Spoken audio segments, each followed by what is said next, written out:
पंचमुखी हनुमान कवचम्। श्री गणेशाय नमः। ओम अस्य श्री पंचमुख हनुमत कवच मंत्रस्य ब्रह्मा ऋषिः गायत्री छन्दः पंचमुख विराट हनुमान देवता। ह्रीं बीजं श्रीं शक्तिः क्रौमकीलकं क्रूं कवचं क्रौमस्त्राय फट् इति दिग्बन्धः। श्रीगरुड उवाच अथ ध्यानं प्रवक्ष्यामि शृणु सर्वाङ्गसुन्दर यत्कृतं देवदेवेन ध्यानं हनुमतः प्रियं। पञ्चवक्त्रं महाभीमं त्रिपञ्चनयनैर्युतं बाहुर्भिर्दशभिर्युक्तं सर्वकामार्थसिद्धिदं। पूर्वतु वानरं वक्त्रं कोटिसूर्यसम्प्रभं द्रष्टाकरालवदनं भ्रुकुटिकुटिलेक्षणम्। अस्यैव दक्षिणं वक्त्रं नारसिंहं महाद्भुतम् अत्युग्रतेजोवपुष्पं भीषणं भयनाशनं। पश्चिमं गरुडं वक्त्रं वक्रतुण्डं महाबलं सर्वनागप्रशमनं विषभूतादिकृन्तनम्। उत्तरं सौकरं वक्त्रं कृष्णं दीप्तं नभोपमं पातालसिंहवेताल ज्वररोगादिकृन्तनम्। उधर्वं हयाननं घोरं दानवान्तकरं परं येन वक्त्रेण विप्रेन्द्र तारकाख्यमहं महासुरं। जघान शरणं तस्यात् सर्वशत्रुहरं परं ध्यात्वा पञ्चमुखं रुद्रं हनुमन्तं दयानिधिं। खड्गं त्रिशूलं खट्वाङ्गं पाशमङ्कुशपर्वतं मुष्टिं कौमोदकीं वृक्षं धारयन्तं कमण्डलुं। भिन्दिपालं ज्ञानमुद्रा दशभिर्मूर्निपुङ्गवम् एतान्यायुधजालानि धारयन्तं भजाम्यहम्।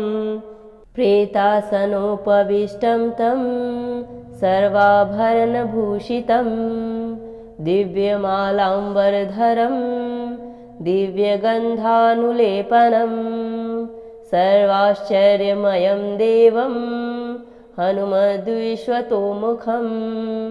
पञ्चास्यमच्युतमनेकविचित्रवर्णवक्त्रं शशाङ्कशिखरं कपिराजवर्यं पीताम्बरादिमुकुटैरूपशोभिताङ्गं पिङ्गाक्षमाध्यमनीशं मनसा स्मरामि। मर्कटेशं महोत्राहं सर्वशत्रुहरं परं शत्रुं संहर मां रक्ष श्रीमन्पदमुद्धर।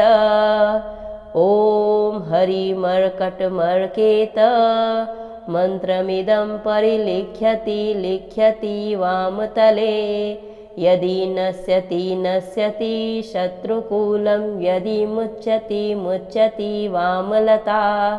ॐ हरिमर्कटाय स्वाहा। ॐ नमो भगवते पंचवदनाय पूर्वकपिमुखाय सकलशत्रुसंहारकाय स्वाहा। ॐ नमो भगवते पंचवदनाय दक्षिणमुखाय करालवदनाय नरसिंहाय सकलभूतप्रमथनाय स्वाहा। ॐ नमो भगवते पंचवदनाय पश्चिममुखाय गरुडाननाय सकलविषहराय स्वाहा। ॐ नमो भगवते पंचवदनाय उत्तरमुखाय आदिवराहाय सकलसम्पत्कराय स्वाहा। ॐ नमो भगवते पंचवदनाय उधर्वमुखाय हैग्रीवाय सकलजनवशकराय स्वाहा। ॐ श्री हनुमन्ते नमः। श्री गणेशाय नमः। ॐ अस्य श्री पंचमुख हनुमत कवच मंत्रस्य ब्रह्मा ऋषिः गायत्री छन्दः पंचमुख विराट हनुमान देवता ह्रीं बीजं श्रीं शक्तिः क्रौमकीलकं क्रूं कवचं क्रौमस्त्राय फट् इति दिग्बन्धः। श्रीगरुड उवाच अथ ध्यानं प्रवक्ष्यामि शृणु सर्वाङ्गसुन्दर यत्कृतं देवदेवेन ध्यानं हनुमतः प्रियं पञ्चवक्त्रं महाभीमं त्रिपञ्चनयनैर्युतं बाहुर्भिर्दशभिर्युक्तं सर्वकामार्थसिद्धिदं पूर्वतु वानरं वक्त्रं कोटिसूर्यसम्प्रभं द्रष्टाकरालवदनं भ्रूकुटिकुटिलेक्षणम् अस्यैव दक्षिणं वक्त्रं नारसिंहं महाद्भुतम् अत्युग्रतेजोवपुष्पं भीषणं भयनाशनं पश्चिमं गरुडं वक्त्रं वक्रतुण्डं महाबलं सर्वनागप्रशमनं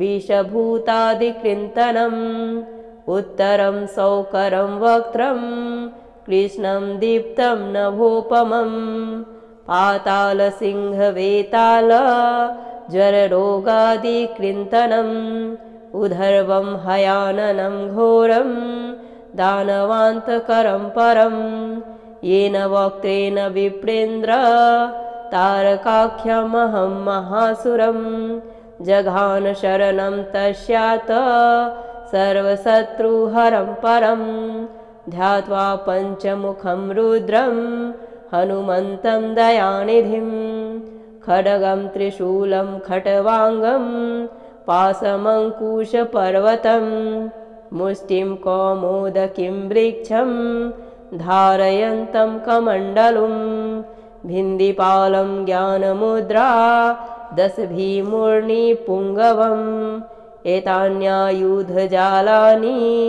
धारयन्तं भजाम्यहम् प्रेतासनोपविष्टं तं सर्वाभरणभूषितं दिव्यमालाम्बरधरं दिव्यगन्धानुलेपनं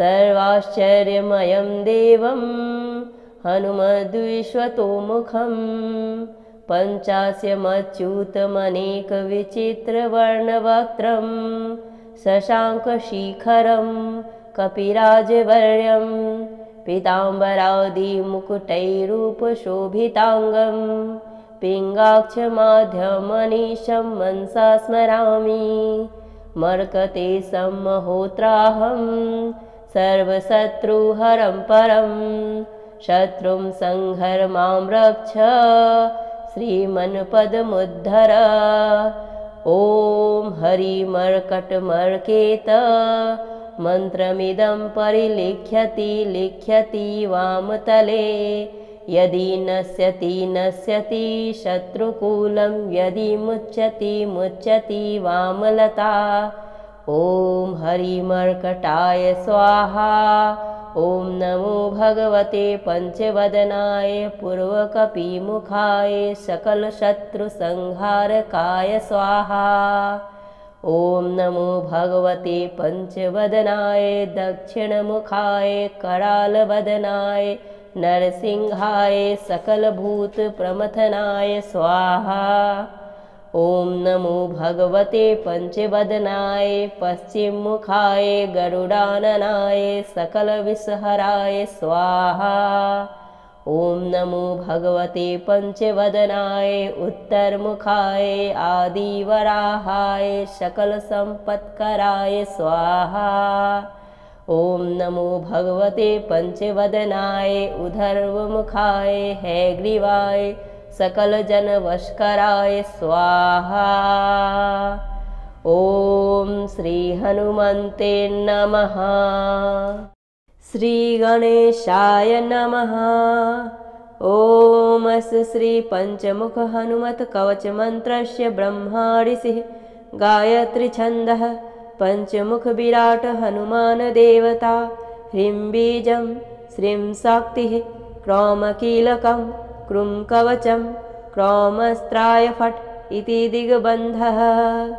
श्रीगरुड उवाच अथ ध्यानं प्रवक्ष्यामि शृणु सर्वाङ्गसुन्दर यत्कृतं देवदेवेन ध्यानं हनुमतः प्रियं पञ्चवक्त्रं महाभीमं त्रिपञ्चनयनैर्युतं बाहुर्भिर्दशभिर्युक्तं सर्वकामार्थसिद्धिदं पूर्वतु वानरं वक्त्रं कोटिसूर्यसम्प्रभं द्रष्टाकरालवदनं भ्रुकुटिकुटिलेक्षणम् अस्यैव दक्षिणं वक्त्रं नारसिंहं महाद्भुतम् अत्युग्रतेजोवपुष्पं भीषणं भयनाशनं पश्चिमं गरुडं वक्त्रं वक्रतुण्डं महाबलं सर्वनागप्रशमनं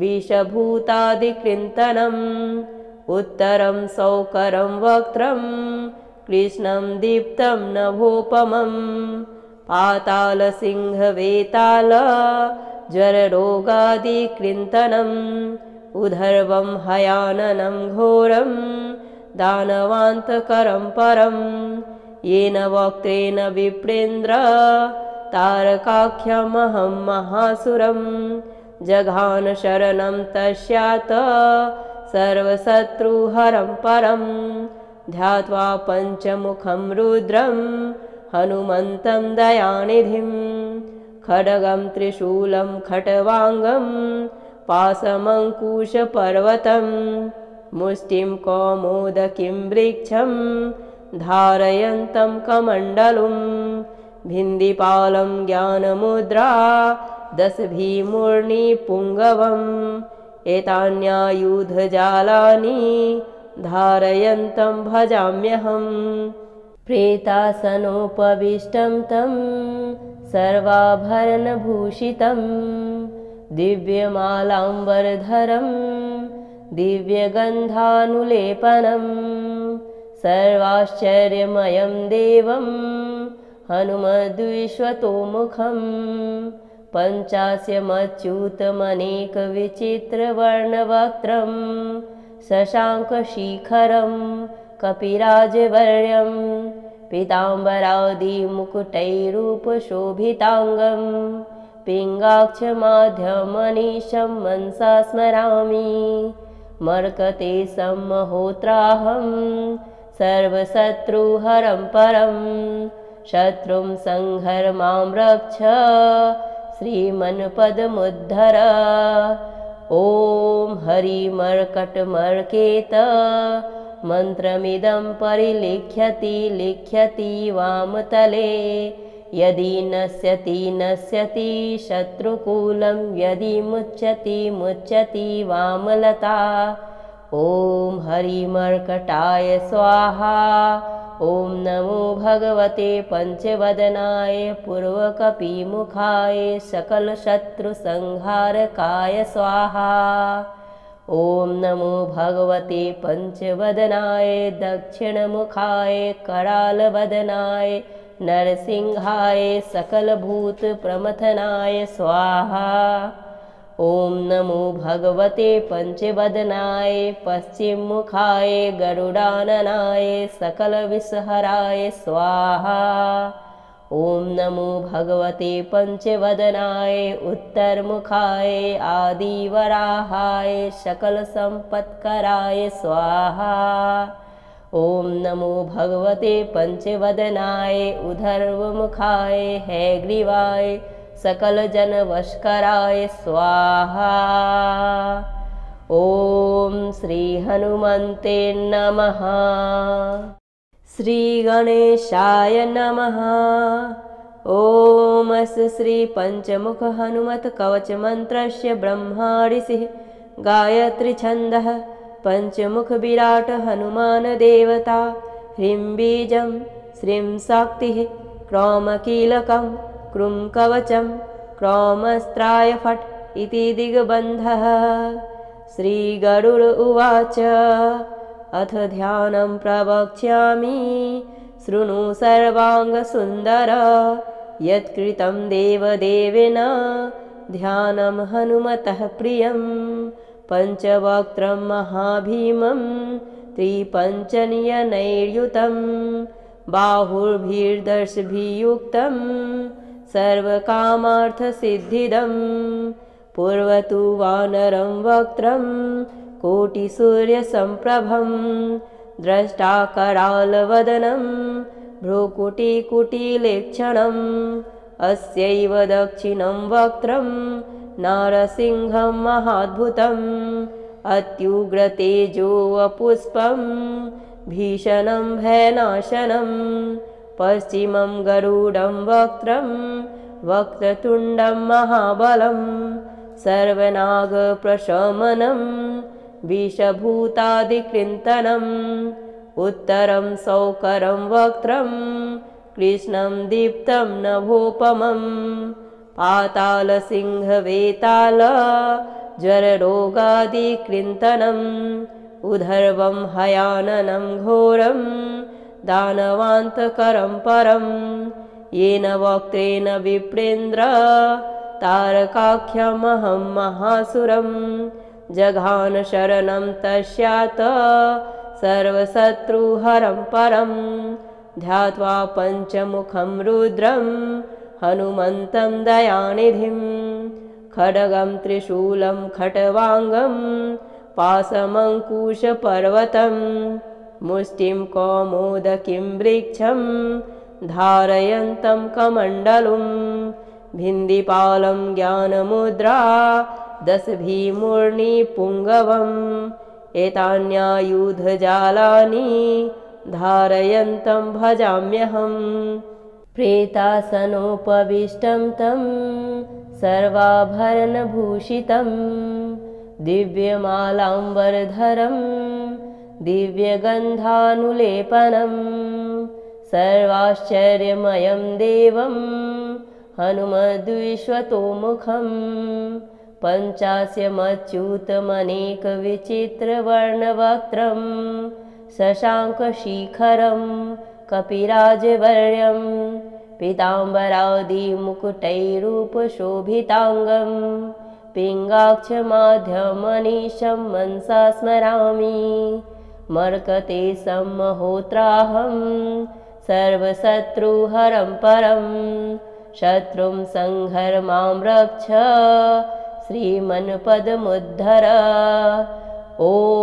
हरिमर्कटमर्केत मन्त्रमिदं लिख्यति वामतले यदि नश्यति शत्रुकूलं यदि मुच्यति वामलता ॐ हरिमर्कटाय स्वाहा ॐ नमो भगवते पञ्चवदनाय पूर्वकपिमुखाय सकलशत्रुसंहारकाय स्वाहा ॐ नमो भगवते पञ्चवदनाय दक्षिणमुखाय करालवदनाय नरसिंहाय सकलभूतप्रमथनाय स्वाहा ॐ नमो भगवते पञ्चवदनाय पश्चिममुखाय गरुडाननाय सकलविषहराय स्वाहा ॐ नमो भगवते पञ्चवदनाय उत्तरमुखाय आदिवराहाय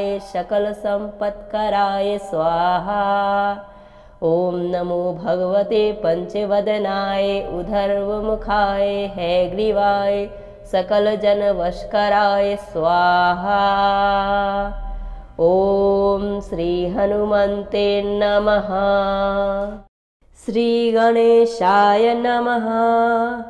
ॐ अस्य श्रीपञ्चमुखहनुमत्कवचमन्त्रस्य ब्रह्मा ऋषिः गायत्रीछन्दः पञ्चमुखविराट हनुमानदेवता ह्रीं बीजं श्रीं शक्तिः क्रौमकीलकं क्रूं कवचं क्रौमस्त्राय फट् इति दिग्बन्धः। श्रीगरुड उवाच अथ ध्यानं प्रवक्ष्यामि शृणु सर्वाङ्गसुन्दर यत्कृतं देवदेवेन ध्यानं हनुमतः प्रियं पञ्चवक्त्रं महाभीमं त्रिपञ्चनयनैर्युतं बाहुर्भिर्दशभिर्युक्तं सर्वकामार्थसिद्धिदं पूर्वतु वानरं वक्त्रं कोटिसूर्यसम्प्रभं द्रष्टाकरालवदनं भ्रूकुटिकुटिलेक्षणम् अस्यैव दक्षिणं वक्त्रं नारसिंहं महाद्भुतम् अत्युग्रतेजोवपुष्पं भीषणं भयनाशनं पश्चिमं गरुडं वक्त्रं वक्रतुण्डं महाबलं सर्वनागप्रशमनं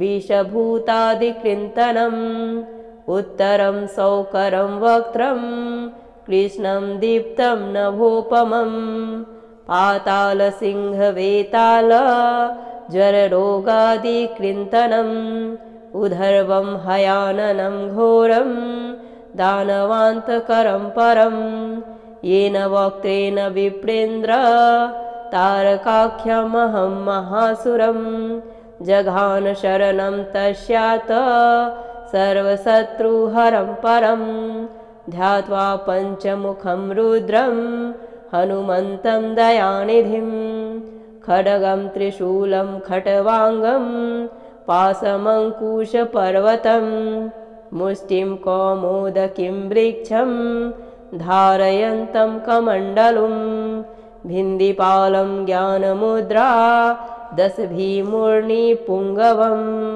एतान्यायुधजालानि धारयन्तं भजाम्यहं प्रेतासनोपविष्टं तं सर्वाभरणभूषितं दिव्यमालाम्बरधरं दिव्यगन्धानुलेपनं सर्वाश्चर्यमयं देवं हनुमद्विश्वतोमुखं पञ्चास्यमच्युतमनेकविचित्रवर्णवक्त्रं शशाङ्कशिखरं कपिराजवर्यं पीताम्बरादिमुकुटैरूपशोभिताङ्गं पिङ्गाक्षमाध्यमनीशं मनसा स्मरामि मर्कतेशं महोत्राहं सर्वशत्रुहरं परं शत्रुं संहर मां रक्ष श्रीमन्पदमुद्धर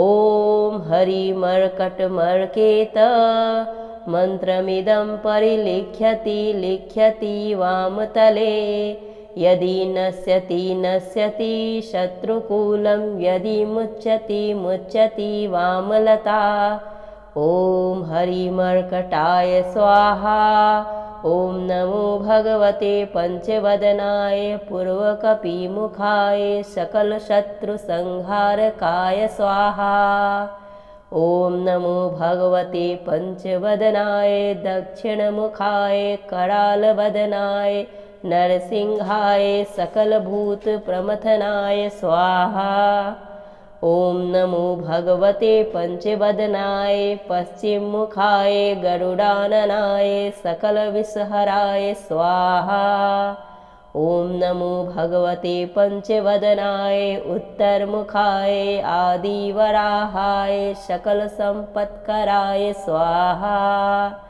ॐ नमो भगवते पञ्चवदनाय उधर्वमुखाय हैग्रीवाय सकलजनवशकराय स्वाहा ॐ श्रीहनुमन्ते नमः श्रीगणेशाय नमः ॐ अस्य श्रीपञ्चमुखहनुमत्कवचमन्त्रस्य ब्रह्मा ऋषिः गायत्रीछन्दः पञ्चमुखविराट हनुमानदेवता ह्रीं बीजं श्रीं शक्तिः क्रौमकीलकं क्रूं कवचं क्रौमस्त्राय फट् इति दिग्बन्धः श्रीगरुड उवाच अथ ध्यानं प्रवक्ष्यामि शृणु सर्वाङ्गसुन्दर यत्कृतं देवदेवेन ध्यानं हनुमतः प्रियं पञ्चवक्त्रं महाभीमं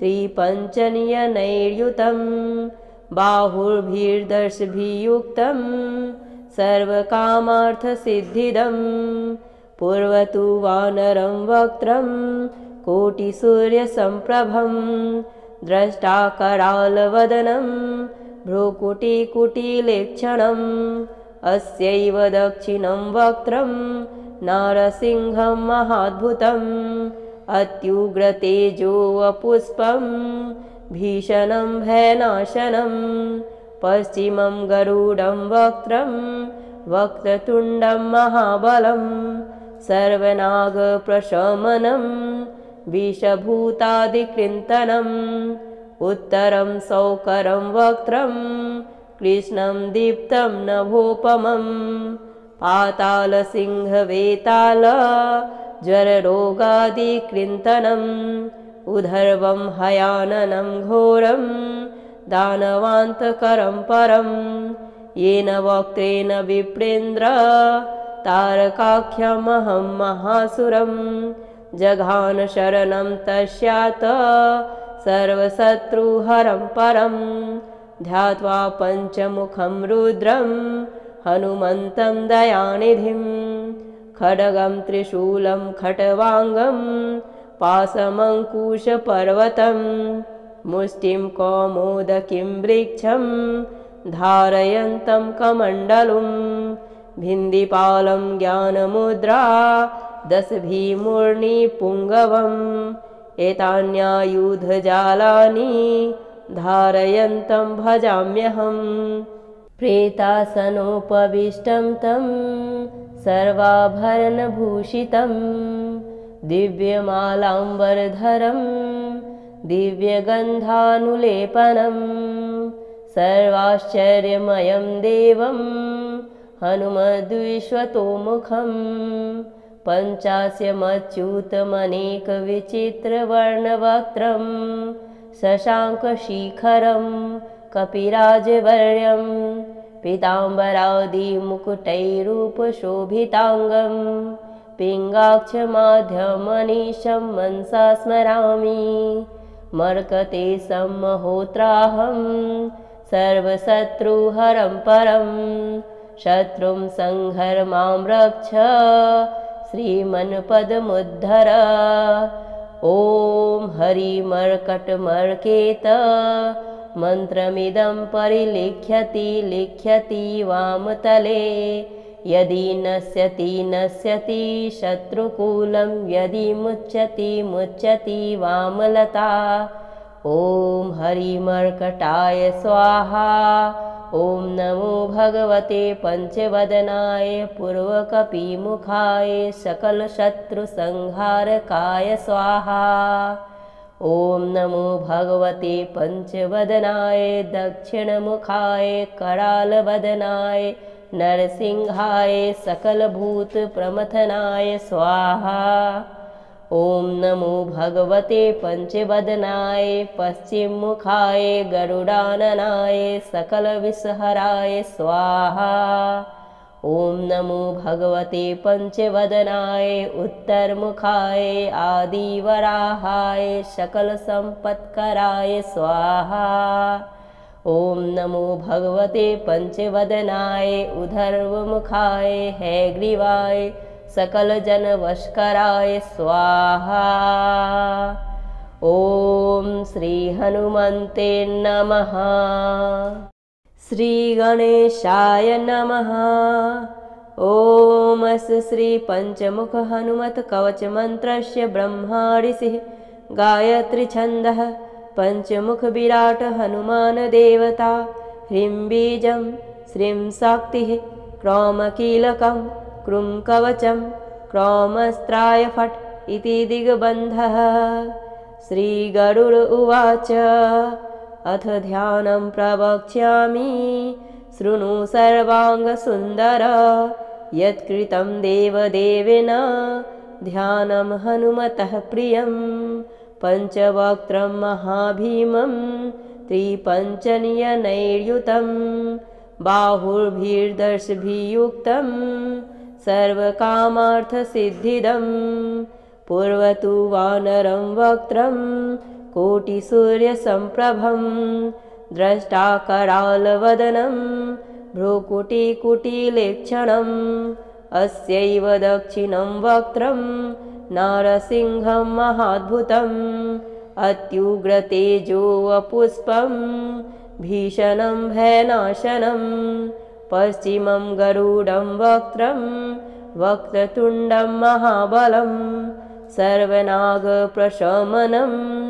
विषभूतादिकृन्तनम् उत्तरं सौकरं वक्त्रं कृष्णं दीप्तं नभोपमं पातालसिंहवेताल ज्वररोगादिकृन्तनम् उधर्वं हयाननं घोरं दानवान्तकरं परं येन वक्त्रेण विप्रेन्द्र तारकाख्यमहं महासुरं जघान शरणं तस्यात् सर्वशत्रुहरं परं ध्यात्वा पञ्चमुखं रुद्रं हनुमन्तं दयानिधिं खड्गं त्रिशूलं खट्वाङ्गं पाशमङ्कुशपर्वतं मुष्टिं कौमोदकीं वृक्षं धारयन्तं कमण्डलुं भिन्दिपालं ज्ञानमुद्रा दशभिमूर्णिपुङ्गवम्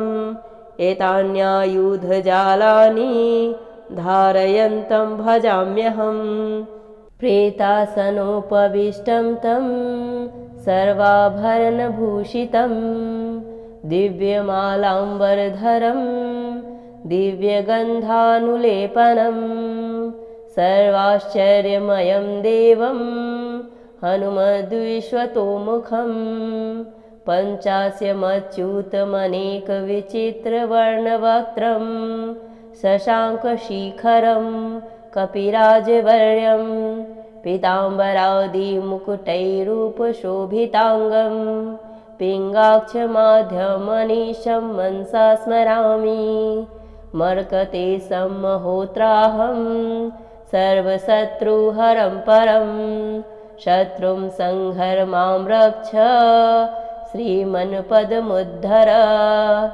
ॐ हरिमर्कटमर्केत मन्त्रमिदं लिख्यति वामतले यदि नश्यति शत्रुकूलं यदि मुच्यति वामलता ॐ हरिमर्कटाय स्वाहा ॐ नमो भगवते पञ्चवदनाय पूर्वकपिमुखाय सकलशत्रुसंहारकाय स्वाहा ॐ नमो भगवते पञ्चवदनाय दक्षिणमुखाय करालवदनाय नरसिंहाय सकलभूतप्रमथनाय स्वाहा ॐ नमो भगवते पञ्चवदनाय पश्चिममुखाय गरुडाननाय सकलविषहराय स्वाहा ॐ नमो भगवते पञ्चवदनाय उत्तरमुखाय